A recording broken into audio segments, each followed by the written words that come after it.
Halo semua, selamat berjumpa lagi di channel ini. Pada kali ini saya akan membahas suatu topik yang mungkin tidak terlalu populer ya, tapi menurut saya sangat relevan ya dalam kehidupan kita sehari-hari dan ini berkaitan dengan statistik ya.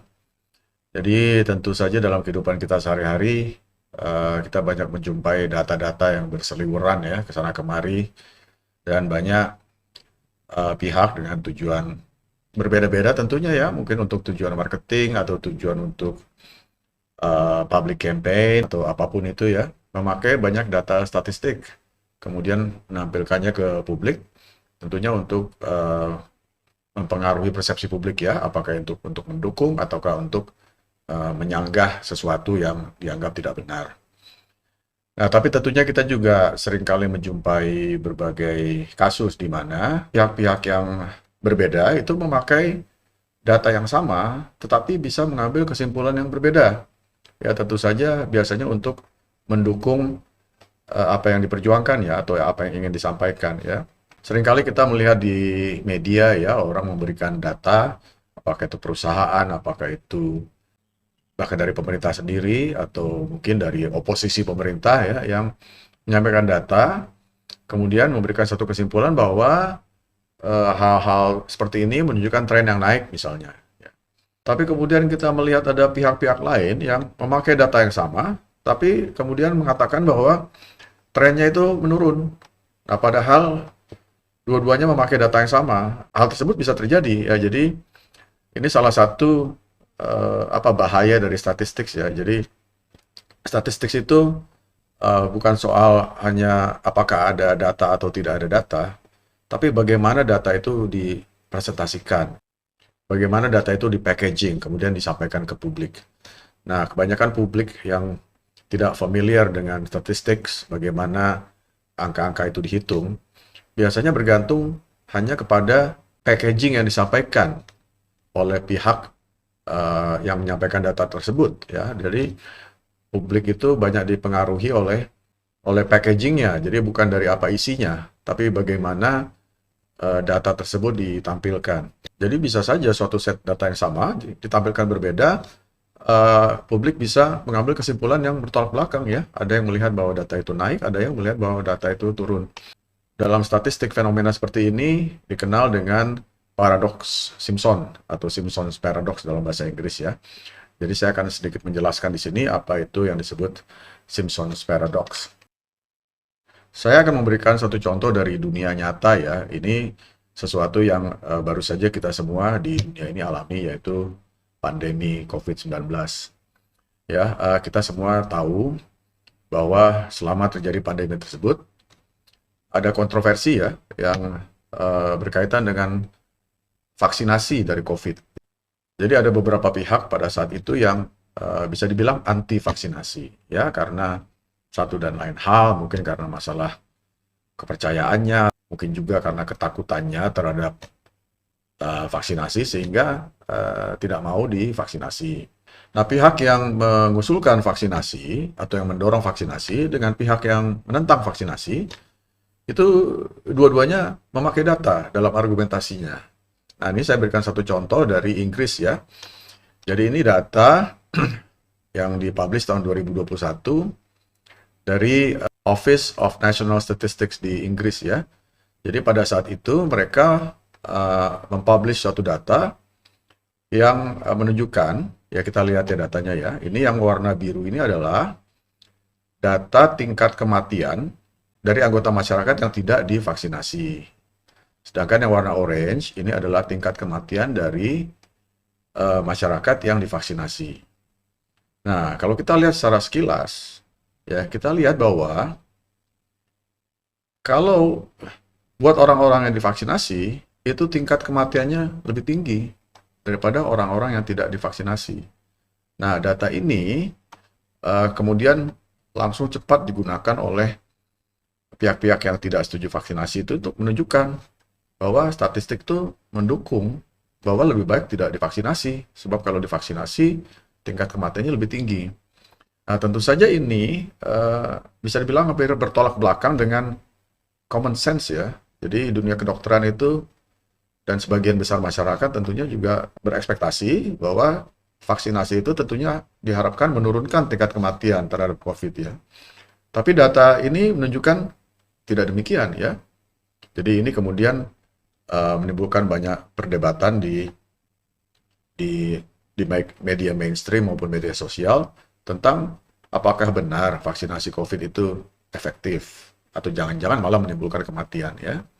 Nah tentu saja tidak benar ya, tentu saja vaksinasi itu menurunkan resiko kematian COVID. Masalahnya di sini adalah bukan dari datanya sendiri, tapi bagaimana data ini disampaikan. Nah, nah ini yang dikenal dengan Simpson Paradox. Nah, saya akan jelaskan dulu apa itu Simpson Paradox secara umum ya. Ini contoh yang lebih simpel barangkali ya. Ini adalah data yang menunjukkan ini di sumbu horizontal ini adalah waktu yang dihabiskan oleh murid atau mahasiswa untuk mempersiapkan diri menghadapi ujian, sedangkan sumbu vertikal ini adalah nilai yang didapat dari ujian tersebut ya. Nah, kita lihat bahwa data ini menunjukkan makin banyak jam yang kita habiskan untuk belajar, itu menghasilkan nilai yang makin kecil. Nah, tentunya ini bertolak belakang dengan apa yang sebagian besar orang percaya ya. Kita percaya bahwa makin banyak kita habiskan waktu untuk belajar, tentunya kita memiliki kemungkinan yang atau probabilitas yang lebih tinggi untuk mendapatkan hasil yang lebih baik. Tapi data ini menunjukkan tidak demikian. Ya, menunjukkan bahwa ada korelasi negatif antara waktu belajar dengan nilai yang didapat. Nah, sekarang saya akan tunjukkan ini dalam warna ya, dalam warna. Nah, ini data yang sama, tapi dengan warna ya. Nah, warna-warna yang berbeda ini mewakili apa? Warna-warna yang berbeda ini adalah mewakili mata pelajaran atau mata kuliah dari 1, 2, 3, 4, 5 mata pelajaran yang berbeda. Jadi yang warna merah ini adalah data dari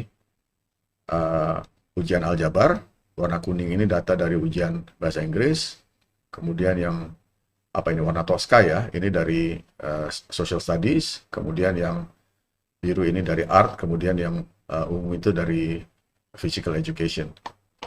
Nah, kalau kita lihat, kalau kita pisahkan data ini ke dalam subkategorinya, ya, dalam hal ini adalah dalam mata pelajaran yang berbeda, kita akan melihat gambar yang berbeda. Ya, nah kita lihat, misalnya nih aljabar ya. Aljabar ini menunjukkan tren yang naik nih sekarang nih.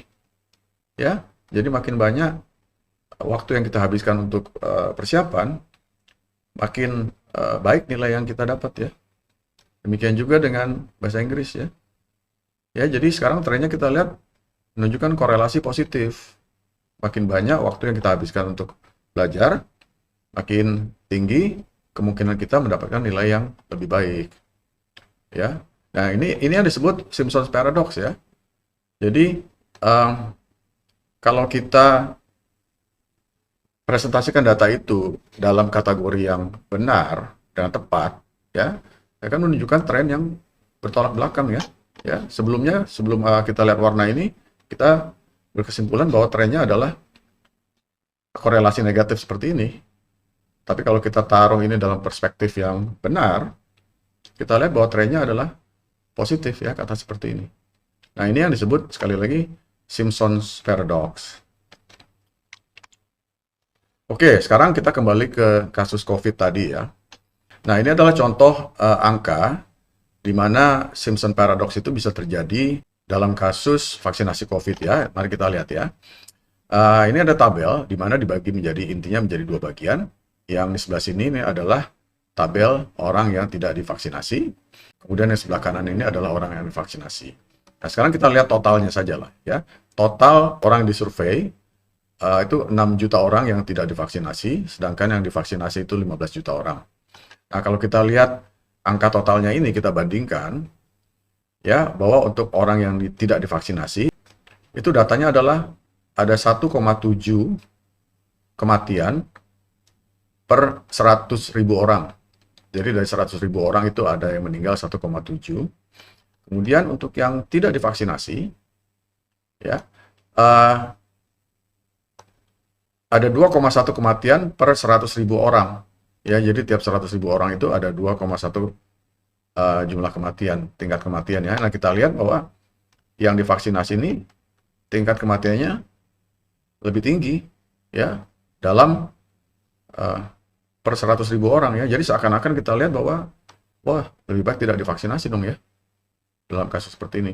Tapi kalau kita pecah datanya ke dalam kelompok umur, ya kita akan melihat tren yang berbeda ya. Sekarang kita lihat yang tidak divaksinasi ini, dari 6 juta orang itu, 5 juta itu dalam kelompok umur 10 sampai 29, jadi orang-orang yang masih muda ya. Kemudian 1 juta itu kelompok umur 30 sampai 59. Nah, kalau kita lihat datanya per kelompok umur ini, di kelompok umur yang muda ini 0,8 tingkat kematian per 100.000 orang. Kemudian di kelompok umur yang lebih tinggi ini 6 kematian per 100.000 orang. Ya. Nah, kemudian kita lihat sekarang yang divaksinasi ya. Dari 15 juta yang divaksinasi, 5 juta itu dari kelompok umur yang muda, sedangkan 10 juta dari kelompok umur yang sudah lebih tinggi. Nah, untuk kelompok umur yang muda ini kita lihat terdapat 0,4 tingkat kematian per 100.000 orang. Kemudian di kelompok umur yang lebih tinggi ini adalah 3 kematian per 100.000 orang.